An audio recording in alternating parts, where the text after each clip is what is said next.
Olá, exploradores do conhecimento! Sejam muito bem-vindos ao Psicopedagogia por Amor. Hoje, vamos falar sobre o maior superpoder do ser humano, a capacidade de se reinventar. Você já ouviu alguém dizer que depois de certa idade não se aprende mais? Ou que quem nasce com dificuldade vai ser assim para sempre? Pois hoje nós vamos derrubar esses mitos. Vamos entrar no laboratório do cérebro mágico para entender a neuroplasticidade. E vou te mostrar como a aprendizagem literalmente muda a estrutura física do nosso cérebro. Se você quer entender a ciência por trás da transformação, prepare sua varinha de luz e vamos nessa! Para começar nossa jornada, tire da cabeça a ideia de que o cérebro é como um computador rígido ou uma pedra esculpida. Na verdade, imagine que o seu cérebro é feito de uma argila mágica. Segundo autores como Konorsky e Helvas, a neuroplasticidade é a capacidade incrível do nosso sistema nervoso de reorganizar suas estruturas, funções e conexões. Isso significa que a cada nova experiência, a cada novo desafio ou jogo que propomos no consultório, o cérebro está se moldando. Ele é flexível, dinâmico e está em constante movimento. Aprender não é só guardar informação, é reformar a própria fiação interna. E como essa reforma acontece na prática? Existe uma regra de ouro na neurociência chamada Lei de Hebb, que diz o seguinte: neurônios que disparam juntos, fiam juntos. Imagine o momento mágico da sinapse, onde a informação salta de um neurônio para o outro. Quando ativamos dois neurônios ao mesmo tempo, repetidamente, a ligação entre eles se fortalece. É como criar um caminho em uma floresta fechada. Na primeira vez é difícil passar, mas quanto mais você caminha por ali, mais a trilha fica limpa e fácil de atravessar. Na psicopedagogia, nós somos os guias que ajudam o aluno a trilhar esses caminhos, até que o aprendizado se torne automático e fluido. Durante muito tempo, a ciência acreditou no mito do cérebro estático, a ideia de que nascemos com um número fixo de neurônios e que eles só morriam ao longo da vida. Que erro terrível! A neurociência moderna nos trouxe a prova da neurogênese. O nascimento de novos neurônios acontece durante toda a vida, inclusive na fase adulta. Autores como Mota Teixeira comprovam que nosso cérebro nunca está fechado para reformas. Por isso, não importa se seu paciente tem 7 ou 70 anos, o cérebro dele ainda tem o potencial de criar novas conexões.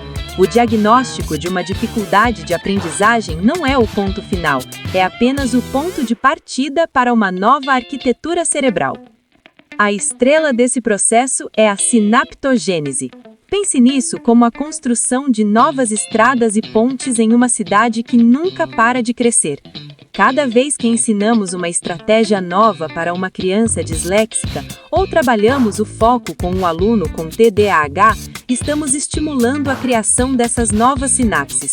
Não estamos apenas ensinando o conteúdo, estamos promovendo uma reorganização cognitiva física. Quanto mais estímulos direcionados e de qualidade oferecemos, mais complexa e eficiente se torna essa rede de estradas. É por isso que a intervenção precoce e constante é tão poderosa. Estamos dando ao cérebro os tijolos necessários para construir pontes sobre os abismos das dificuldades. Incrível como o nosso cérebro se molda, não é? Se estás a gostar de descobrir como estas pontes mágicas são construídas, não te esqueces, inscreve-te no canal e deixa o teu like no vídeo. Isso ajuda o Psicopedagogia por Amor a chegar a mais profissionais e famílias que precisam de saber que aprender é sempre possível. Já te inscreveste? Então, vamos continuar a nossa reforma cerebral. Mas nem tudo no cérebro é sobre construir. Às vezes é sobre desapegar. Já ouviste falar da poda neuronal? Imagina que o teu cérebro é um jardim maravilhoso. Se não podar os ramos secos ou os caminhos que ninguém usa, o jardim vira um caos e as plantas boas não têm espaço para crescer. O nosso cérebro faz exatamente isso. Ele elimina as conexões sinápticas que não são utilizadas para dar mais energia e eficiência às trilhas que usamos sempre. É por isso que, se paramos de praticar um instrumento ou uma língua, a estrada começa a desaparecer. Esta faxina é essencial para a nossa economia cognitiva.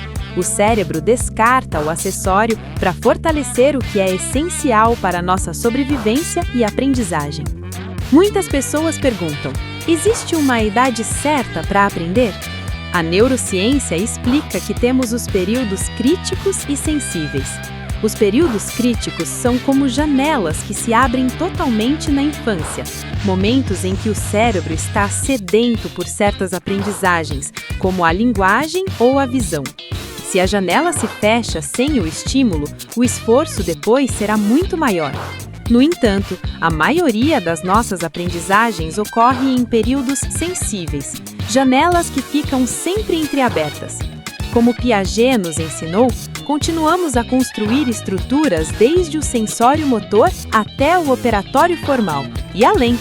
O cérebro adulto pode ter uma plasticidade diferente, talvez precise de mais repetição e estratégias específicas, mas a janela nunca se fecha totalmente. O cérebro nunca perde a sua sede de novidade. E como é que nós, psicopedagogos, entramos nesta engenharia cerebral? Através da mediação. Vygotsky dizia que o professor ou terapeuta é o elo entre o que a criança já sabe e o que ela pode vir a saber, a famosa Zona de Desenvolvimento Próximo, ZDP. Quando usamos instrumentos e signos específicos na intervenção, estamos a dar os estímulos certos para provocar a reorganização cognitiva. Não é magia, é técnica. Nós somos os arquitetos que ajudam o aluno a cruzar a ponte da ZDP. Cada sessão de intervenção bem planejada é um estímulo que força o cérebro a criar uma nova rota para contornar uma dificuldade de leitura ou de raciocínio lógico. Para fechar esta parte com chave de ouro, precisamos falar do coração. Henri Wallon foi certeiro ao dizer que a afetividade é o combustível da inteligência. Sabias que a amígdala, o centro das nossas emoções, e o hipocampo, o centro da nossa memória, são vizinhos de porta no cérebro? Quando uma aprendizagem vem carregada de afeto, de alegria e de vínculo, o cérebro liberta substâncias que agem como uma cola para as novas sinapses. Sem afeto, a trilha neuronal é fraca e desaparece rápido. Por isso, no meu consultório, o vínculo vem sempre antes da tarefa. Se o teu aluno se sente amado e seguro, o cérebro dele abre as portas da plasticidade de par em par. Sem emoção, não há consolidação. Muitas vezes, as famílias perguntam-me: Rayane, por que temos de repetir este exercício tantas vezes? A resposta está na biologia. Lembram-se da analogia da floresta? A primeira vez que passamos por uma trilha, o mato está alto. A repetição e o treino constante são o que limpam esse mato e transformam o trilho numa estrada pavimentada. Na neurociência, chamamos a isto mielinização. Quanto mais repetimos uma ação de forma consciente, mais uma camada de gordura, chamada mielina, envolve os nossos neurônios, fazendo com que a informação viaje até 100 vezes mais rápido. Por isso, o treino em casa e a constância no consultório não são tarefas chatas, são o processo de pavimentação da inteligência do seu filho. E aqui entra a pergunta de 1 milhão de euros.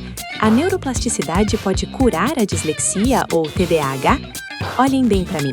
Transtornos não são doenças para serem curadas, são funcionamentos cerebrais diferentes. Mas a magia da plasticidade permite-nos criar rotas alternativas. Se uma ponte está partida, como a área do processamento fonológico na dislexia, o cérebro, com a intervenção certa, consegue recrutar outras áreas para realizar aquela função. O cérebro aprende a ler usando caminhos diferentes dos cérebros típicos. Isso prova que o diagnóstico é apenas o início de um novo projeto de engenharia cerebral, onde o psicopedagogo é o mestre de obras que ajuda a construir essas novas passagens. Não adianta darmos os melhores estímulos se o laboratório não estiver em boas condições. Existem 3 pilares que potencializam a plasticidade: sono, alimentação e novidade. É durante o sono que o cérebro faz a poda neuronal e consolida o que foi aprendido no dia. Sem sono, a sinapse não fixa. Uma alimentação rica em ômega 3 e hidratação adequada mantém as membranas dos neurônios flexíveis. E por fim, a novidade. O cérebro adora o que é novo. Apresentar o conteúdo de formas diferentes, com jogos, cores e desafios, dispara a libertação de neurotrofinas, como o BDNF, que são como um fertilizante para o nascimento de novas conexões. Cérebro saudável aprende melhor. Para encerrarmos esta viagem pelo cérebro mágico, quero que gravem esta frase: nós somos os arquitetos do nosso próprio cérebro. E como psicopedagogos, pais e professores, somos coautores da arquitetura cerebral dos nossos pequenos. A neuroplasticidade tira-nos do lugar da resignação e coloca-nos no lugar da ação. Se o cérebro pode mudar, então a esperança é uma estratégia biológica. Nunca desistam de um aprendente, porque enquanto houver vida e estímulo, haverá a possibilidade de uma nova sinapse brilhar. O labirinto pode ser complexo, mas o cérebro tem uma capacidade infinita de criar novas saídas. Chegamos ao fim de mais uma aula profunda aqui no canal. Se este conteúdo sobre a magia da neuroplasticidade te deu esperança e ferramentas novas, inscreve-te no canal e deixa o teu like no vídeo. Não te esqueças de partilhar com aquela pessoa que precisa de saber que o cérebro pode sempre mudar. Aproveita para conhecer o meu site www.psicopedagogiaporamor.com, onde encontras materiais que ajudam a estimular essas novas conexões. No próximo vídeo vamos falar sobre um tema prático: TDAH na escola, sinais e estratégias de manejo. Um beijo enorme da vossa guia e lembrem-se, o aprendizado muda tudo.